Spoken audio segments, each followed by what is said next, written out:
আমার বাবা আমার যখন 10 বছর বয়স তখন মারা যান। মা তখন বিধবা হয়ে যাব। তারপর থেকে চাচা আমাদের বাড়িতে আসতো বাজার নিয়ে। আমি ছোট হলেও বুঝতাম চাচার এত দরদ কেন আমাদের প্রতি। একদিন রাতের দৃশ্য দেখে আমার এমন মনে হলো যে আমি এ পৃথিবী ছেড়ে চলে যাই। তাহলে মূল গল্পটা বলি। আব্বা মারা যাবার 4 মাস না যেতেই হেলিম চাচার আমাদের বাড়িতে রোজ যাতায়াত শুরু হয়েছে। চাচা আসলেই মা ভাত বসাতেন বা চায়ের পানি চড়াত। চাচা আসার সময় হাতে করে বাজার নিয়ে আসত, ব্যাগ ভর্তি বাজার। মা ওনার হাত থেকে বাজারের ব্যাগ নিয়ে নরম কণ্ঠে বলে উঠতেন, ঘরে গিয়া বসেন, আমি চায়ের পানি চড়াই। মায়ের নরম কথায় হেলিম চাচা হাসি দিত। এ হাসির অর্থ আমার তখনও জানা ছিল না। বয়সটা কম আমার, 10 বছর হবে। সব জিনিস এতটা না বুঝলেও শুধু এতটুকু বুঝতাম হেলিম চাচা আমাদের সাহায্য করছেন। না হলে প্রতিদিন আমার জন্য লজেন্স আনবেই বা কেন? আমি বস্তির ওই ঘরটাতে থাকলে উনি আমার হাতে লজেন্স হাতে দিয়ে বলতেন, নে রাসেল, লজেন্স খা। আমিও হাসিমুখে লজেন্স নিয়ে বাইরে ছুটতাম। মা আমার দিকে তাকিয়ে থাকত। দুটো লজেন্স পেলে একটা ফাহিমকে দিতাম, আরেকটা আমি খেতাম। ফাহিম আমার বন্ধু। তার বয়স মাত্র 9 বছর। একটা থাকলে সমান সমান ভাগ করে খেতাম। ফাহিম আমার ছোটবেলার বন্ধু, অনেক ভালো বন্ধু। দিনের অনেকটা সময় আমরা স্টেশনে কাটাই। ভাঙড়ি জমাই, ট্রেন আসলে কুলির কাজ করি, কখনো কখনো বাদাম বুটো বেচি। এই স্টেশনে অনেকের সাথেই সখ্যতা, কিন্তু ফাহিমের সাথে সখ্যতা আমার ছোট থেকেই। ফাহিমের বাবা মা নেই, আমাদের বস্তিতে ওর বুড়ি নানির সাথে থাকে। রাসেল বলতে শুধু ওই বুড়ি নানিই সব। স্টেশনের পাশেই বস্তি। এ জীবন কেমন তা সভ্য জগতের মানুষের উপলব্ধি করা সম্ভব নয়। সভ্য সমাজ যা জানে তার ছিটেফোঁটাও আমাদের সাথে মেলে কিনা সন্দেহ। হ্যাঁ, আমরা টোকাই, আমরা কুলি, আমরা ফেরিওয়ালা। আমরা সভ্য সমাজের মানুষের মতো অত শিক্ষিত নই। আমরা দুবেলা পেট পুড়ে খেতে পেলেই খুশি হই। আজকে ভাঙনি বেশি পাইনি। যা পেয়েছিলাম তা খুব কম। মহাজন টাকাও বেশি দেয়নি। 10 টাকা দিয়েছে। ফাহিমের সাদা মুখটা আজ কালো হয়ে গেছে। সেও বেশি কিছু পায়নি। বাড়িতে কি নিয়ে ফিরবে এটা ভেবে কষ্ট পাচ্ছে। কুলির কাজ করেও শান্তি পাই না। আমাদের দিয়ে কেউ কেউ কাজ করায় না, আমরা নাকি ছোট। আবার কেউ বড় বড় সুটকেস মাথায় চাপিয়ে 2 টাকা 3 টাকা দিয়ে চলে যায়। এরাই তো সভ্য সমাজের মানুষ। কষ্ট লাগে খুব, ঢের কষ্ট নে, তুই এ 10 টাকা নে। ফাহিম আমার দিকে একবার তাকায়, আরেকবার টাকার দিকে তাকায়। কি ভাবছিস? নে ধর, চাচি তোকে বকবে রে। আমি হাসি। হেসে বলি, মা আমাকে এখন আর বকে না রে। ওই হেলিম চাচা আছে না, উনি আমাদের ব্যাগ ভর্তি করে বাজার করে দেয়। আচ্ছা, উনি কেন ব্যাগ ভর্তি করে বাজার করে দেয়? আমাদের সাহায্য করে তাই। তাহলে আমাদের সাহায্য করে না কেন? আমরাও তো 2 বেলা খাইতে পারি না। আমি আবার হাসি। হাসতে হাসতে গড়াগড়ি খাই। তারপর বলি, আচ্ছা হেলিম চাচাকে বলবো, তোরেও যেন সাহায্য করে। কেমন? এবার টাকাটা ধর, চল বাড়ি যাই। ফাহিম টাকাটা হাতে নেয়। তারপর দুজনে ট্রেন লাইন ধরে বস্তির দিকে হাঁটা দেই। বস্তিতে ফিরেই দেখলাম ঘরের দরজা দেয়া।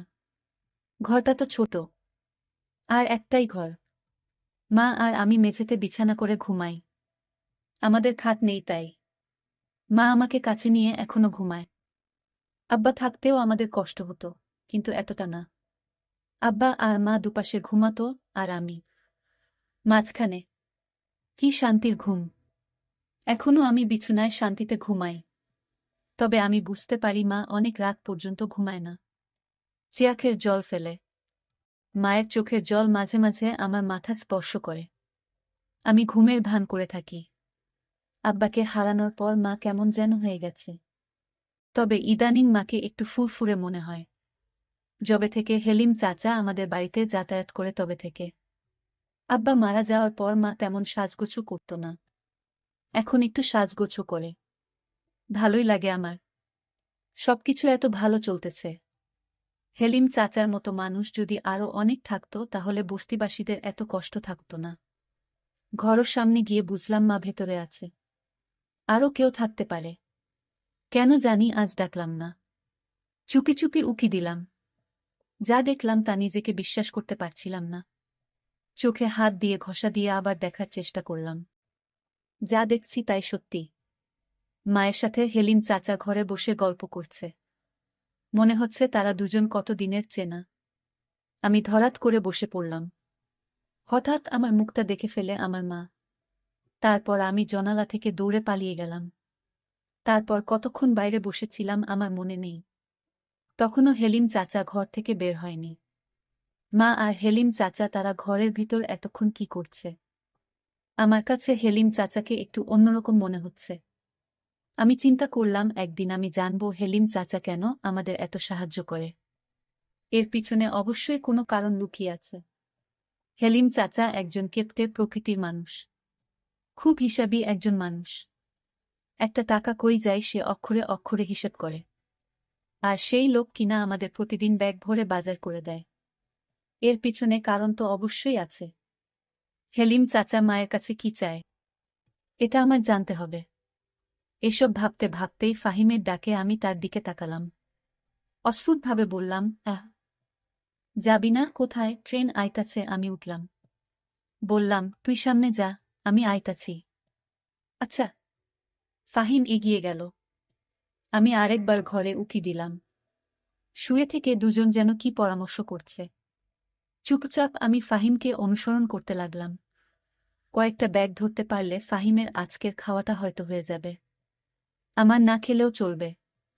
যা দেখলাম তাতে পেটের ক্ষুধা মিটে গেছে। নিজের প্রতি প্রচণ্ড রাগ হতে শুরু হলো। কেন উকি দিলাম? না দেয়াই তো ভালো ছিল। কেন এত তাড়াতাড়ি ফিরলাম ঘুরতে?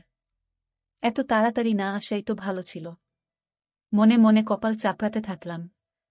সুখের পৃথিবীতে মেঘের ঘনঘটা। রাতে ঘুরতে ফিরে দেখলাম গোস্তের সুগন্ধ ছড়াচ্ছে। আজকের ঘটনার পর আমি বুঝতে পারলাম এ সুগন্ধ নয়, দুর্গন্ধ ছড়াচ্ছে। আমার ভীষণ বমি পাচ্ছিল। নিজেকে ঠিক রেখে ঘুরতে ঢুকলাম। হেলিম চাচা চলে গেছে। হেলিম চাচা যেখানে বসেছিল সেই জায়গাটা দেখে আমার খুব খারাপ লাগছে। মা পেছন থেকে ডাকে, রাসেল, কি রে বাপ? কি হয়েছে তোর? আমি কোনো কথা না বলে চুপ থাকি। মা আবার আমাকে জিজ্ঞেস করে, কথা কস না কেন রাসেল? কি হয়েছে? আমি এবার বললাম, গোস্ত পাইলা কই মা?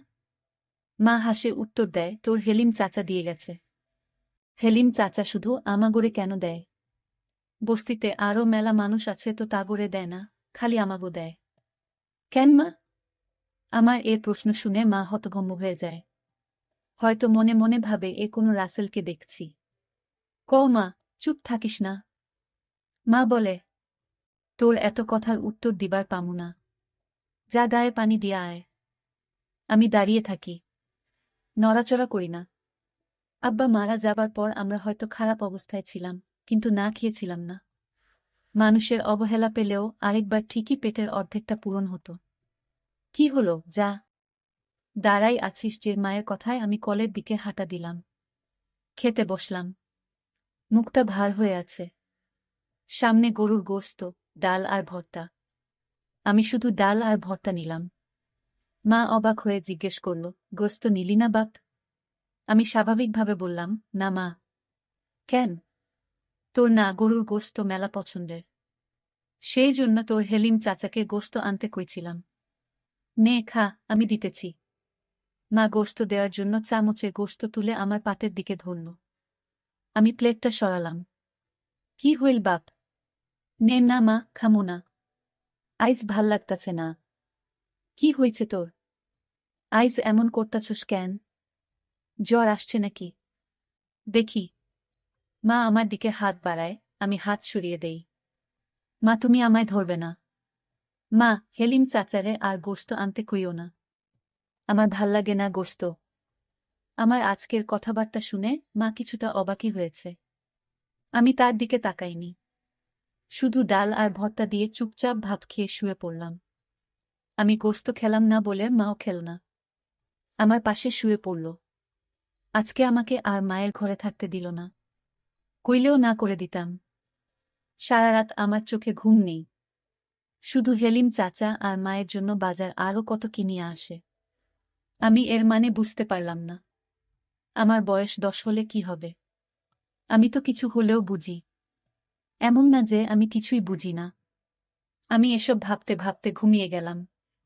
সকাল সকাল ঘুম থেকে উঠে স্টেশনের দিকে হাঁটা দিলাম। এখনো স্টেশনের মানুষ সেভাবে জাগেনি। ট্রেন আসতেও দেরি হবে হয়তো। আমি অস্পষ্ট আলোতে ট্রেন লাইনে বসে পড়লাম। পেটটা ক্ষুধায় চোচো করছে। রাতে ঘুম হয়নি, জেগেছিলাম বেশিরভাগ সময়। শরীরটা ক্লান্তও লাগছে। মনের মধ্যে রাগ যেন ফুঁসলে উঠছে। নিজেকে নিয়ন্ত্রণ করতে কষ্ট হচ্ছে। আস্তে আস্তে রোদ উঠছে। দু একজন করে লোকের আনাগোনা চলছে। রোদের ঝিলিক গায়ে লাগতেই অসম্ভব ভালো লাগা কাজ করছে। গতকাল ওই ঘটনার পর এই প্রথম ভালো লাগছে। হঠাৎ কার যেন স্পর্শ অনুভব করলাম। পেছনে ফিরে তাকালাম। মা! কি রে বাপ, সকাল সকাল এখানে কি করস? এ কথা বলে মা আমার পাশে বসে পড়ল। আমি নিজেকে নিয়ন্ত্রণ করার চেষ্টা করছি, যাতে মা কিছু বুঝতে না পারে। কে যেন বলেছিল মা খারাপ হলেও সে মা। মায়েদের কাছে তাদের সন্তানরা রাজপুত্র। আমি জানি মা আমাকে কতটা কষ্ট করে মানুষ করছেন। হঠাৎ বাবার মৃত্যুটা আমাদের ভীষণভাবে কষ্ট দিয়েছে। মাকে আমি ভালোবাসি, খুব ভালোবাসি। আমি মায়ের দিকে তাকালাম। সকাল সকাল ঘুম ভাঙল তাই এইখানে বইসা আছি। তুই এইখানে কি করিস মা? মা হেসে বলল, তোকে বিছানায় পাইলাম না। ভাবলাম কই গেল পোলাটা। কই আর জামু মা? আমার তো যাওনের জায়গা নাই। মা আমাকে জড়িয়ে ধরে হুহু করে কেঁদে উঠল। বলল, এমন কথা কইস বা বাপ? তুই যে আমার বাপ। আমার বাপ মরার পর তুই আমার সব, আমার দুনিয়া। মা তুই বাড়িতে যা। ট্রেন আইতাছে। দেখি কেউ কাম দেয় কি না। মা আমাকে ছেড়ে দিয়ে বলল, তাড়াতাড়ি বাড়ি আয় বাপ। চাল ভেজে চা করি। আচ্ছা মা। মা চলে গেল। আমার মনটাও নরম হয়ে গেল। মা তো মাই হয়, মায়ের কাছে দুনিয়ার সব কিছু মিথ্যা। মা এমনই একজন যার মুখের দিকে তাকালে সব কষ্ট যন্ত্রণা ভোলা যায়। ট্রেন আসলো। আমি দৌড়ে গেলাম। যাত্রী আছে কিছু। কয়েকজন ভদ্রলোক নামছে। আমি এগিয়ে গেলাম। স্যার, সুটকেস, ব্যাগ ধরতে হইব। কালো কোট প্যান্ট পরা লোকটা বলে উঠল, পারবি তুই? অনেক ওজন কিন্তু। আমি হেসে বললাম, পারমু স্যার। এটাই তো আমার কাম। আমার কথা শুনে সুটকেসটা মাথায় তুলে দিল। আরেক হাতে আরেকটা ব্যাগ। আমি ওনাদের সাথে সাথে যাচ্ছি। স্টেশন থেকে বেরিয়ে দেখলাম একটা গাড়ি, 4 চাকার গাড়ি। খুব সম্ভবত সাহেবদেরকে নিয়ে যাওয়ার জন্য এসেছে। এখানে রাখ। আমি দাঁড়িয়ে পড়লাম। আমার মাথা থেকে সুটকেসটা নামিয়ে নিয়ে বলল, নাম কি তোর? রাসেল। দারুণ তো। কয় টাকা দেয়া লাগবে? বিসমিল্লাহতে আপনি আইছেন, যা দেবেন তাই নিমু। লোকটা হাসল। হেসে বলল, যা দিব তাই? জি স্যার। একটা 5 টাকার কয়েন দিয়ে বলল, চলবে তো? আমি মনে মনে লজ্জা পেলাম। লোকটা হয়তো বুঝতে পারল। আমার হাত থেকে কয়েনটা নিয়ে 50 টাকার একটা নোট দিয়ে বলল, নে, এটা রাখ স্যার, আমার কাছে তো ভাঙতি নাই। পুরোটাই রাখ। আর কখনো বলবি না যা দেবেন তাই নেব। না হলে ঠকবি। বুঝলি? আমার মাথা নাড়ালাম। লোকটা তার ফ্যামিলিকে নিয়ে গাড়িতে উঠে চলে গেল। আমি 50 টাকার করে নোটটার দিকে তাকিয়ে দেখলাম। স্টেশনে আসতেই আরেক সাহেবের ডাক আসলো। আমি দৌড়ে গেলাম। স্যার, কিছু ধরতে হইব। হ্যাঁ, এ সুটকেস দুটা নে। সুটকেস দুটা আমার মাথায় চাপিয়ে দিল। বেশ ওজন ছিল। আমি লোকটাকে অনুসরণ করতে লাগলাম। ওনার সাথে একজন মহিলা, সম্ভবত উনার স্ত্রী। রাস্তার দিকে আসার পর লোকটা একটা ট্যাক্সি ঠিক করল। ততক্ষণ আমি সুটকেস নিয়ে দাঁড়িয়ে মনে মনে ভাবলাম, কতক্ষণ নামাতে পারলেই বাঁচি। সুটকেস দুটো নামিয়ে উনি আমাকে 10 টাকার একটা নোট ধরিয়ে দিয়ে বলল, নে। আমি টাকাটা হাতে নিয়ে বললাম, আর 10 টাকা দেন স্যার। কম হয়ে যায় তো। আর 10 টাকা মানে? একটা সুটকেট 10 টাকা, দুইটা সুটকেট 20 টাকা। 10 টাকা দিচ্ছি, এটাই বেশি দিচ্ছি। যা ভাগ। লোকটা কর্কশ কণ্ঠে বলে উঠল। আমি নরম স্বরে বললাম, স্যার ঠকানো হয়ে যায়। এ কথা শুনে আমাকে তাপ্পড় দিয়ে বলল, পাজি ছেলে, মুখে মুখে তর্ক করিস। 10 টাকা দিচ্ছি, এটাই বেশি। এ কথা বলেই উনারা ট্যাক্সি করে চলে গেল। আমি মাটিতে পড়ে চেয়েই থাকলাম। গা ঝাড়তে ঝাড়তে ভাবলাম, দুজনের মাঝে কত ব্যবধান। একজন কত বিনয়ী, আরেকজন কত বাজে লোক। অথচ দুজনই কোটটাই পরা। আল্লাহর এ দুনিয়ার কত খেলা যে চলে তার শেষ নেই। বাড়িতে ফিরে দেখলাম ফাহিম মায়ের পাশে বসে আছে। মা চাল ভাজে। আমি তাদের পাশে বসে পড়লাম। ফাহিমকে বললাম, সকাল সকাল তুই? ফাহিমের মুখটা কালো হয়ে গেল। মনমরা হয়ে বলল, দাদির জ্বরটা বাড়ছে। বিছানা থাকি উঠবার পারে নাই। ক্ষুধাও লাগছে। ফাহিমর কথায় মা বলল, দুপুরবেলা এখানে ভাতও খাইস ফাহিম। জেঠাইমার জন্য নিয়াও যাইস। ফাহিম এবার একটু স্বস্তির নিঃশ্বাস ফেলল। আচ্ছা চাচি। চা আর চাল ভাজা খেয়ে ফাহিম সহ স্টেশনের দিকে ছুটলাম। কিছুক্ষণ পর ফাহিম বলে উঠল, তোর পেছনে ধুলা কেন? আমি পেছনে ফিরে তাকালাম। দেখলাম সত্যি সত্যি অনেক ধুলো। ঝাড়তে ঝাড়তে বললাম, এক সাহেব বেটায় ধাক্কা দিয়ে ফেলে দিছে। ধাক্কা মারছে কেন? 2টা সুটকেস জন্য 10 টাকা দিচ্ছিল। 20 টাকা চাইতে ধাক্কা মারল। ফাহিমর মনটা খারাপ হয়ে গেল। আমি জানি আমার জন্য ওর অনেক মায়া, অনেক টান। অনেক ভালোবাসে ও আমায়। আমি 50 টাকার নোটটা বের করে ওর হাতে দিয়ে বললাম, নে ধর। 50 টাকার নোট দেখে অবাক হয়ে আমার দিকে তাকালো। এত সকাল সকাল 50 টাকা কই পাইলি? আমি সহাস্য মুখে বললাম। আরেক সাহেব বেটায় খুশি হয়ে দিছে। নে ধর, দাদির জন্য ওষুধ কিনিস। মুহূর্তেই ফাহিমর মনটা ভালো হয়ে গেল। হাসি মুখে বলল, বিকেলে বাড়িতে ফিরে দেখলাম চুলোর পাশে হেলিম চাচা বসে আছে। মা চুলো ধরিয়েছে। আমি আসার আগে বাড়ির আড়াল থেকে এতটুকু শুনলাম যে মা হেলিম চাচাকে বলছে, আপনি এ বাড়িতে আসবেন না। মাইনসের কথা শুনতে হয়, মাইনসি কি তেরে ভাত দেয় পারুল? পারুল আমার মায়ের নাম। তাও। হেলিম চাচা বলল, চল কাজী অফিসে। তোকে বিয়ে করে ফেলি। রানী করে রাখব তোকে। আমার বিয়ের ইচ্ছা নাই। তাইলে কি বিধবা হয়ে থাকবি? এ কথা শুনে মা চমকিত হয়ে গেল। হেলিম চাচার দিকে বিষণ্ণ দৃষ্টিতে তাকাল। মায়ের এ চাহনি দেখে আমার মায়া হল, বড় মায়া। হেলিম চাচা বলে উঠল, বিয়া করতে চাইতাছি, তাও তোর হয় না। নাকি আমার বাড়িতেও আমার আরও বউ আছে, যে তোরে সুখে রাখব না? তাহলে আমার রাসেলের কি হবে? রাসেলকে নিয়া ভাবিস না। ওই তো আমার পোলার মতো।